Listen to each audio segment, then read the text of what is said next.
Hey, how's it going, everyone? Thank you for joining me on another episode of the Music Reviewer Podcast. My name's Josh, and today we're doing another album review. This album is going to be Everything Means Nothing by the one and only blackbear. This album was released on Interscope Records August 21st. I believe it's his sixth studio album. This one's gonna be a interesting one.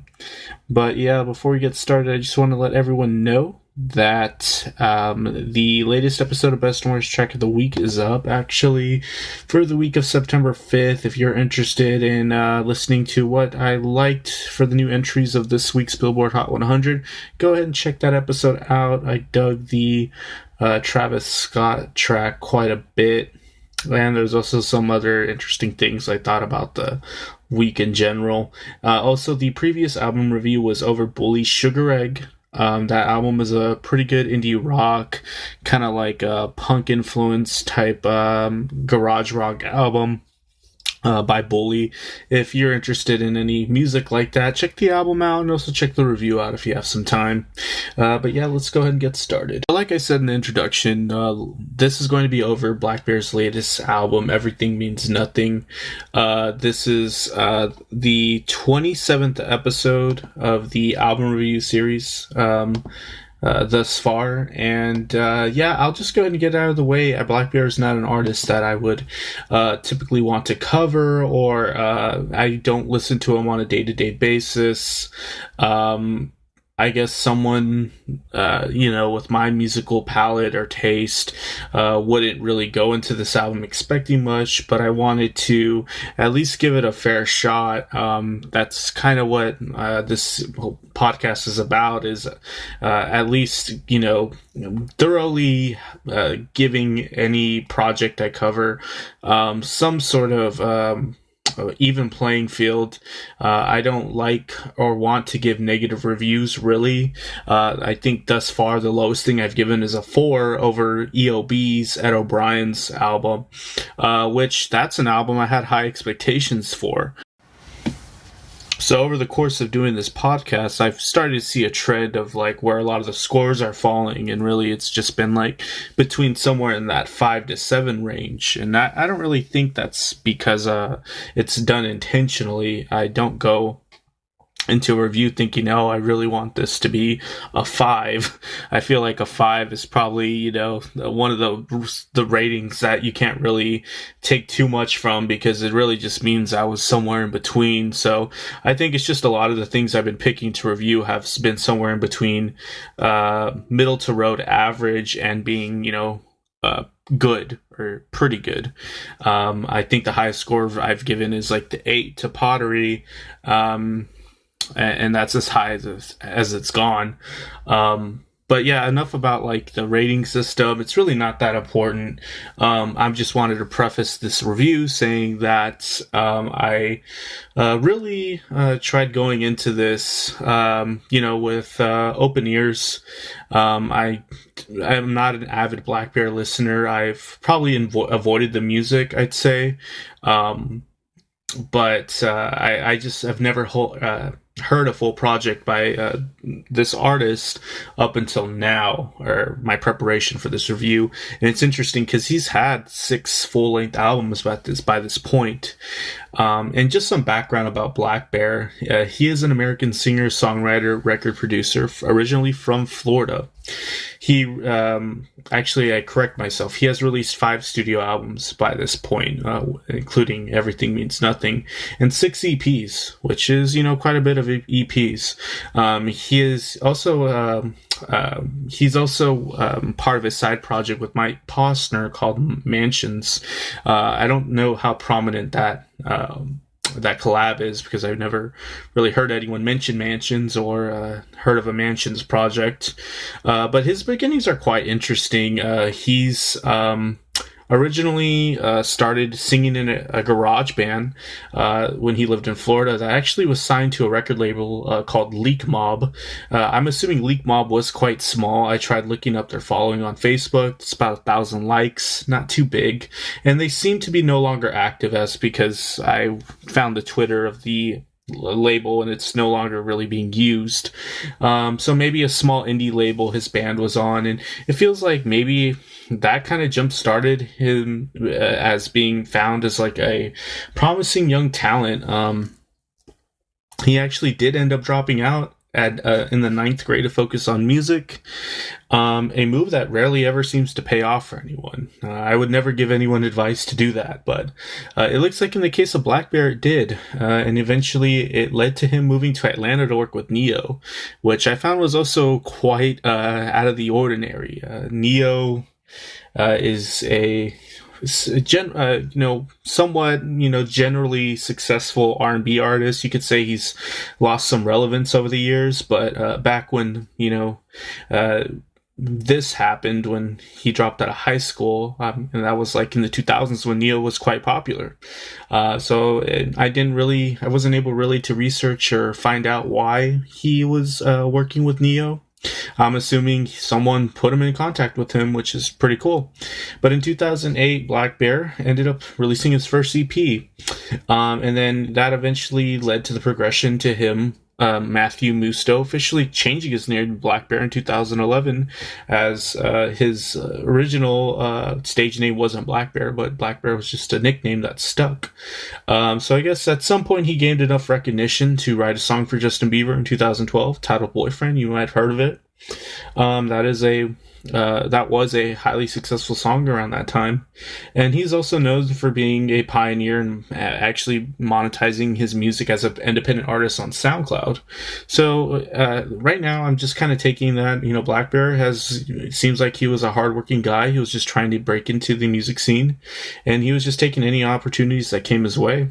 But at some point, I first heard of him when I was doing some, I guess, snooping or research on the band Tokyo Police Club. If you're not aware of Tokyo Police Club, they're a Canadian indie alternative rock act that has, kind of faltered over the years. I feel like their peak was somewhere in the late 2000s to early 2010s, but nonetheless, they've always been, one of my favorite bands. I like a lot of their projects, but I think sometime in the early 2010s when I was in college, I think 2013 or 14, they released an album titled Force Field, and Force Field was a huge shift in, I believe, that band's sound. And one of the things I ended up finding out is that blackbear helped co-write and produce some of the music on that album, which in hindsight, that makes a little bit of sense.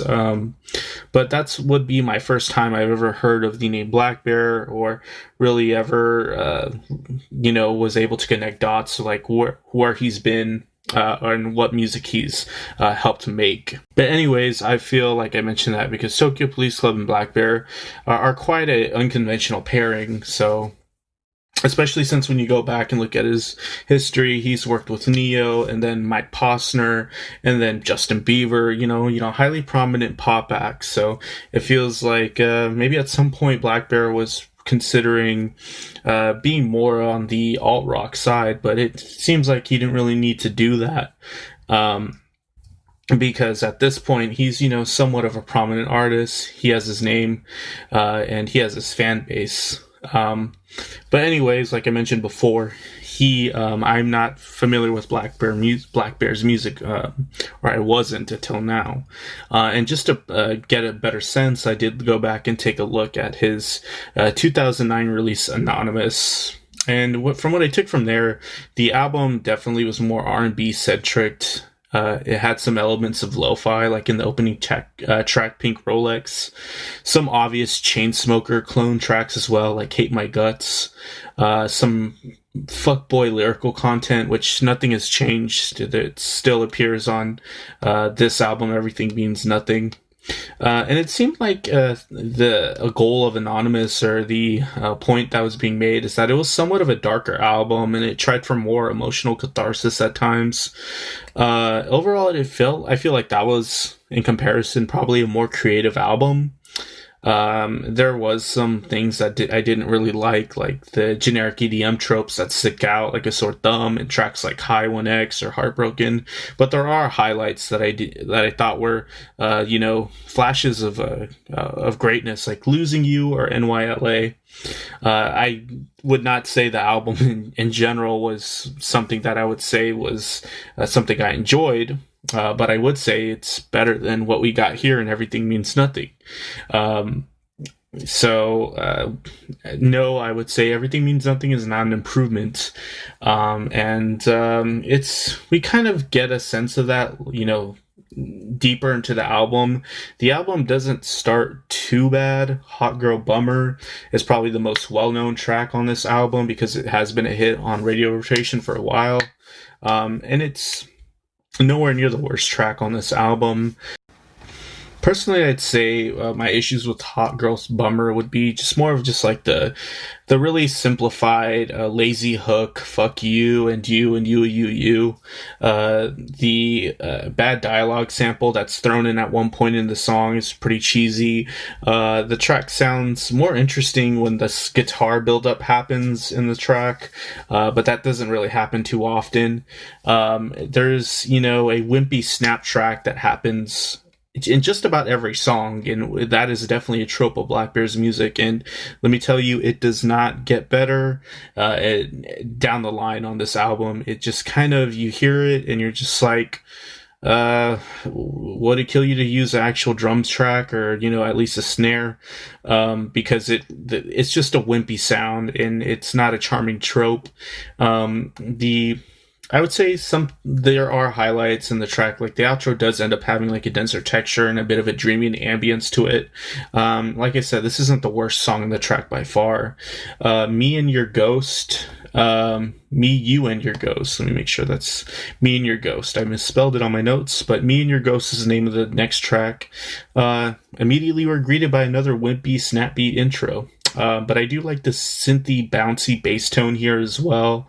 I'd say in the production, there are some issues with the guitar being buried a little too much, as more ambience is thrown in the track as it develops. There's some very reverby vocals and light guitars, in this whole entire song. Why is the rapping included a lot of times here? A lot of times the second verse is devoted to like a singing rap type of thing. This happens constantly, and he's not a good rapper. It should have been scrapped, I think. The track feels a little mechanical at times, but I feel like that mechanical nature does remind me a little bit of like some Depeche Mode, light similarities to Depeche Mode. And some 80s influence. This track makes me think why it's surprising that there wasn't a trap beat on this, because a lot of his styles, his aesthetic does come from that trap beat, being included on here, on his music. This track is not bad either. It's not as sanitary as other things that come later. It's not, it's still kind of tropey though. There's some like the parts where there's more emotionally sung vocal lines thrown in at the end when there's trying to be like emotional moment. The next track, Queen of Broken Hearts, the clap track snare featured in this track too. Again, we have some weird issues with the production. There's like a synthetic guitar tone used that's not flattering at all. Some more bouncy synth bass tones. I don't mind those. There's a like funky organic bass guitar that's used at times. It's not bad. It's the highlight of the song, I'd say. This track has a pretty poor chorus. I'm not a fan of the wimpy reggae guitar utilization. It sounds like a generic, bad Maroon 5 inspired track. The bridge buildup sounds cheap. It's a pretty bubblegum aesthetic. It's the worst song by far, and this is where I kind of would say that the album starts faltering, and we're barely at the third track. And I'll go back to the bubblegum aesthetic. You can really just substitute that for juvenile aesthetic. A lot of these songs are so simplified and dumbed down that I think they're really meant for kids to be like listening to. That's just me though. The next track, it wasn't too much of a highlight. It was titled I Feel Bad. This one had more of an upbeat poppy aesthetic. It features more bad rapping. Some issues with like the production where the bass tone sounds muffled and garbled.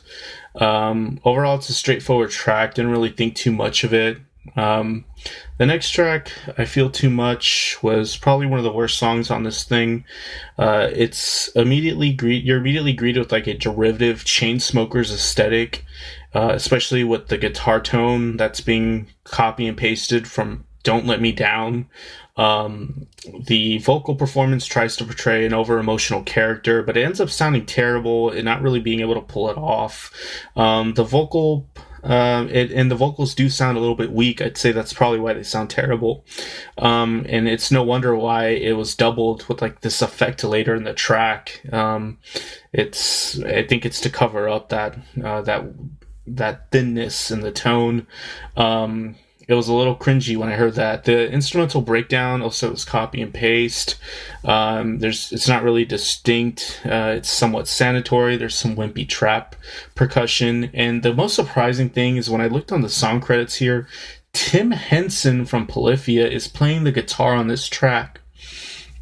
Tell me why the hell is one of the most technically gifted guitarists and one of the most like innovative guitarists like in this point in time right now that we have in rock music playing a generic stripped down sanitary guitar part on one of the worst pop albums of this year, that doesn't feature any of his actual, signature like guitar techniques or his Polyphia styled playing.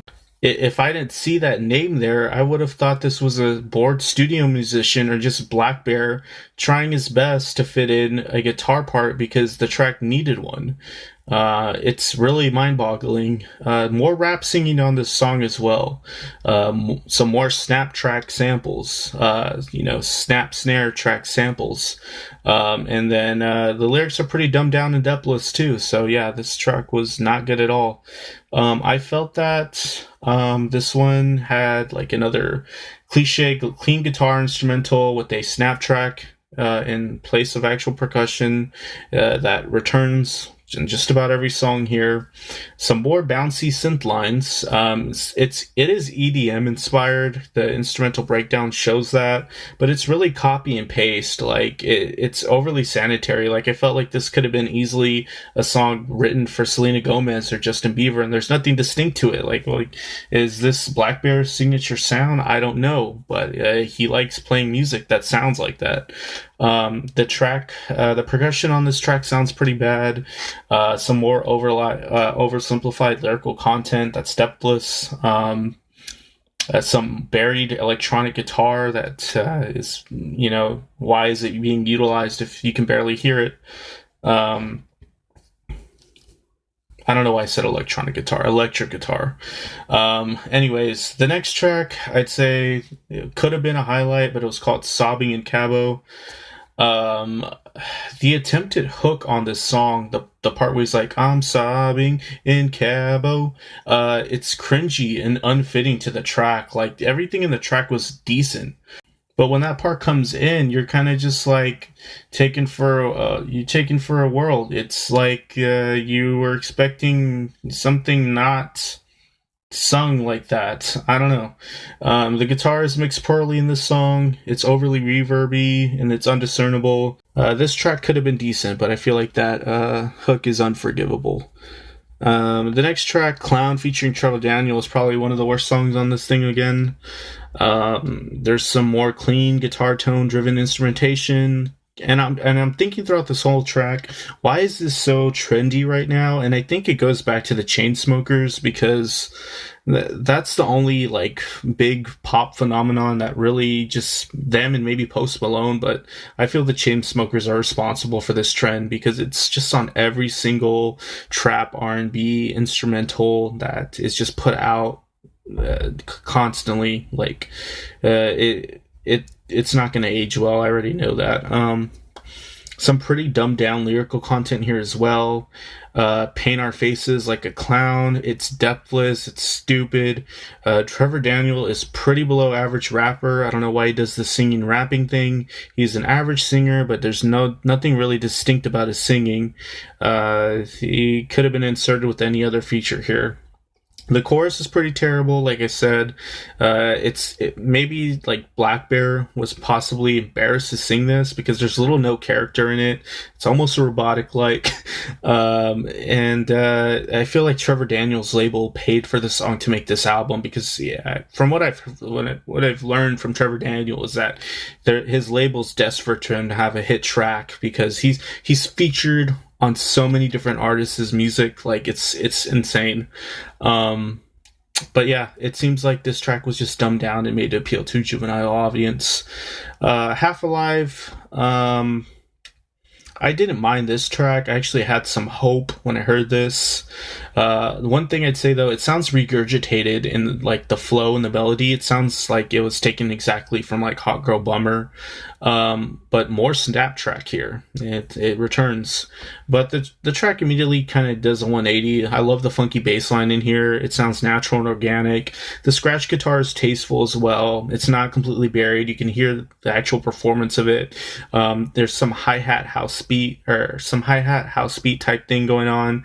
It's barely audible, but it's fine. It's the best track on this album, I think. I don't mind the EDM inspired outro synth melody thing that's eerie and bright, and I learned that on the song's credits Marshmello was on the production, which I'm really not a fan of his production or his compositions most of the time, but I'll take it here. This track had like maybe a late 2000s pop aesthetic. I'd really wish that would come back. Yeah, but immediately the next track we're kind of just taken for a whirl too, because any hope I had for this album was just immediately taken away on the next track, If I Were, featuring Lauv. There's a claptrap intro, so yeah, you immediately were greeted by that. So again, the static nature of this album is displayed.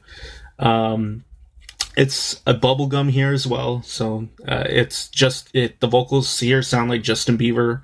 So I mean, if you're just putting this track on, I mean, you probably wouldn't know. That's kind of how baseline generic this is. Some more rap singing styles utilized. Sanitary, Love sounds copy and paste. You literally could have put any artist here and they probably would have done just about the same job or better. I hate the record scratch samples used for the transitions. Was not a fan of If I Were. Why Are Girls? I think that's the name of the next track. It's a track about him, I guess, being constantly heartbroken, probably because of his selection of women that he dates. But there was some decent parts on this track. There's a bouncy and funky bass line. So I guess that's one thing Blackbear gets right. His bass lines are pretty good. I've been saying they have this bouncy funkiness to them. He knows how to put them in the track. The guitar lines here are audible and somewhat groovy. I like the mood immediately that you're greeted with when the drum machine track and the vocal lines are together in the beginning.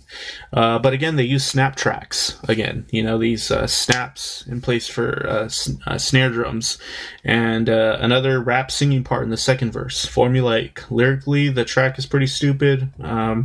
How he goes on about describing his heartbreaks, it's just not very appealing. And then we're at the end of the album with Smile Again, which this is probably the afterthought of the album. I don't think this should have made the album because it doesn't sound anything else like any of the other tracks. It sounds like a bad Justin Bieber track, honestly, with some clean guitar instrumentation, this time an acoustic guitar. Little or no development all the way until you get to the second verse, and then it just sounds like an afterthought. It's just a guy and his guitar ending a really bad pop album. It's unimpactful, to say the least. And to say that I did not enjoy this album would be quite accurate. Like I said, I did not go into this wanting to not like it, but there's just some things that really stuck out to me that weren't good, like the songwriting. The production's not very flattering at times either. Blackbear is a decent vocalist. I'd say most of the time when he sings, other than maybe one track, I felt like it was fine. He does lack some character, I'd say, because a lot of times he just ends up sounding like Justin Bieber. The features were pretty pointless. Trevor Daniel and Lauv really don't contribute anything much. There's some nice, instrumental moments with like these funky and bouncy bass lines thrown in.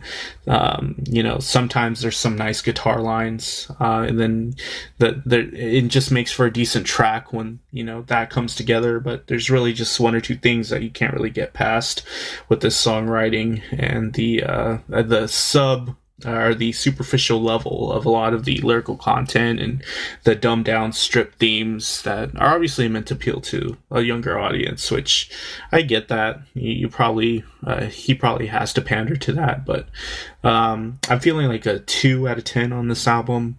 I would say this is a wrong direction for him to go. I'd say he should probably revert back to what he was doing on Anonymous, at least, because there's at least some more edge on it. But if you made it to the end of this review, thanks for listening. Hopefully you like this album more than I did, because if you hated it even more, I would feel very concerned for your mental health and your emotional state, because this album almost got me to that point. But anyways, I'll be reviewing some more music soon, and take care of yourselves.